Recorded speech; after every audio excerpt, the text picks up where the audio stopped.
ये देखिए ये पूरा रिक्शा खड़ा हुआ है और इस रिक्शे के अंदर इसने दुकान बना के और फुटपाथ का जो ग्रीन बेल्ट है उसके ऊपर ये कब्जा किया हुआ है। यहाँ से अगर आपको दिखाएं तो अभी ये देखें, ये मैडम के आने के बाद यहाँ पे दौड़े लगी हुई हैं और ये सामान उठा रहे हैं। ये देखें, ये सारे के सारे लोग अब यहाँ से सामान उठा रहे हैं क्योंकि सारी इंक्रोचमेंट है। ये फ्रूट की दुकानें हैं यहाँ पे और उसके बाद सब्ज़ी की दुकानें हैं। ये सारी जगहों के ऊपर ये कब्ज़ा करने के बाद यहाँ पर ये पूरा इन्होंने स्टोर भी बनाया हुआ है पूरा और उसके बाद ये कब्ज़े किए हुए हैं। अब ये सामान सीडी अपने कब्ज़े में ले रहा है और ये जितनी इंक्रोचमेंट है इसे क्लियर किया जा रहा है। ये G9 मरकज़ है कराची कंपनी जहाँ पर ये ऑपरेशन किया जा रहा है।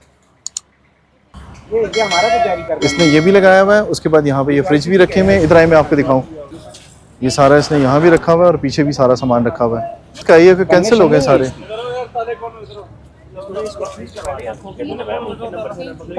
अब इसको देखें, ये सील कर दिया गया क्योंकि ये जो परमिशन दी गई थी उसकी खिलाफ वर्जी की गई है और यहाँ पे गैर कानूनी तरीके से ये खड़ा किया गया।